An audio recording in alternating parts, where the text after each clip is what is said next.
ஐந்து கரத்தனை ஆனை முகத்தனை எந்த நிலம்பிறை போரும் எயிற்றனை நந்தி மகந்தனை ஞான கொழுந்தனை புந்தியில் வைத்தடி போற்றுகின்றேனே. நாளின் செய்யும் மனிதானின் செய்யும் என நாடி வந்த கோள் என் செய்யும் கொடுங்கூற்று என் செய்யும் குமரேச திரு தாளும் சிலம்பும் சதங்கையும் தண்டையும் சண்முகமும் தோலும் கடம்பும் எனக்கு முன்னே வந்து தோன்றினே. சர்வமங்கல மங்கல்ய சிவ சர்வர்த்த சாதிகே சரண்யே திரிஜம்பிரிகே கௌரி நாராயணி நமோஸ்துதே.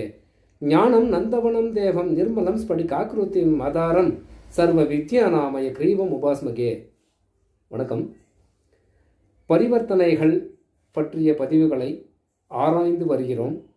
எந்தெந்த கிரகங்கள் எந்த இடங்களில் பரிவர்த்தனை பெற்றால் அந்த தசாபுத்தி காலங்களிலே அந்த ஜாதகனுக்கு எந்த விதமான பலன்களை அது ஏற்படுத்தும் அப்படின்ற ஒரு விஷயத்தை தான் நாம் பார்க்கிறோம். அப்போது செவ்வாயும் குருவும் பரிவர்த்தனை பெற்றால், இது பரிவர்த்தனை அப்படின்னா செவ்வாய்னா மேச ராசியும் விருச்சிக ராசியும் 2 வீடுகள் ஆதிபத்தியங்கள் கொண்டது. அதே போல குரு என்பது மீன ராசியும் தனுசு ராசியும் 2 வீடுகள் ஆதிபத்தியங்களாக கொண்டது குரு பகவான்.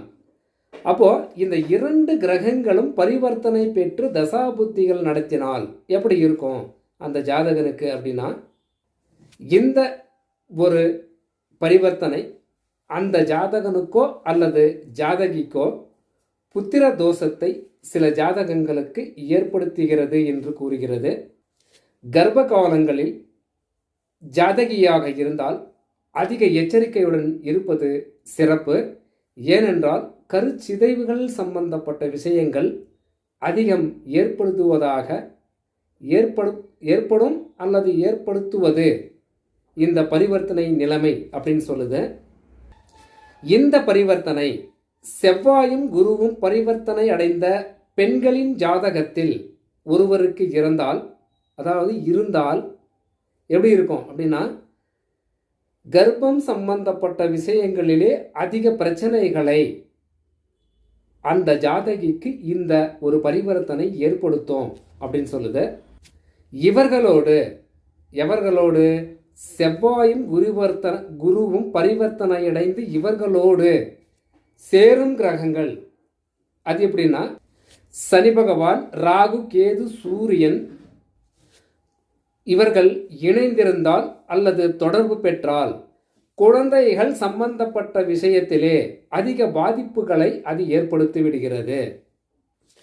குழந்தைகளின் எதிர்பார்ப்புகள் அதிகமாக இருந்து அந்த குழந்தை ஸ்தானத்திலிருந்து இவர்கள் அதிகமாக ஏமாறுபவர்களாக இருக்க அதிக வாய்ப்புகள் உண்டு அப்படின்னு சொல்லுது. அரசு சம்பந்தப்பட்ட விஷயங்களும் தைரிய வீரியம் சம்பந்தப்பட்ட விஷயங்களும் இந்த ஜாதகர்களுக்கு அதிக திடபலம், மனோபலம் ஆகியவை அதிகமாக இருக்கும் அப்படின்னு சொல்லுது. அதே போல பேச்சு திறமை, பேச்சாற்றல் அதிகமாக இருக்க வாய்ப்புகள் உண்டு. ஏன்னா எதையும் தாங்கும் இதயம் போன்று இந்த ஜாதகர்கள் எதையும் எதிர்த்து நின்று போராடும் அளவிற்கு தைரியமும் வீரியமும் இந்த பரிவர்த்தனை அடைந்த ஜாதகர்களுக்கு பெண்ணானாலும் ஆணானாலும் இருக்கும் அப்படின்னு சொல்லுது. அதே போல பொருளாதாரம் என்ற விஷயத்திலே கடின உழைப்பை அந்த பரிவர்த்தனை இவர்களுக்கு ஏற்படுத்திவிடும்.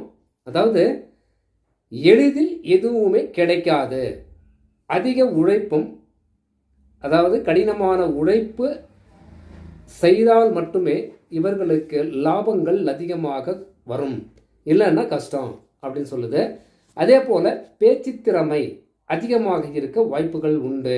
பல மொழிகளை கற்று தேர்ந்தவர்களாக இருக்க வாய்ப்புகளும் உண்டு. இவர்கள் செய்தொழிலில் லாபம் இல்லாமல் அந்த தொழிலை செய்ய மாட்டார்கள். அப்படின்னு என்ன அர்த்தம்? எந்த தொழில் செய்தாலும் அதிலே லாபம் அதிகமாக இருக்க வாய்ப்புகள் உண்டு. ஏனென்றால் ஒரு முறைக்கு பல முறை சிந்தித்து இவர்கள் செயல்படுவதாக கூறுகிறது.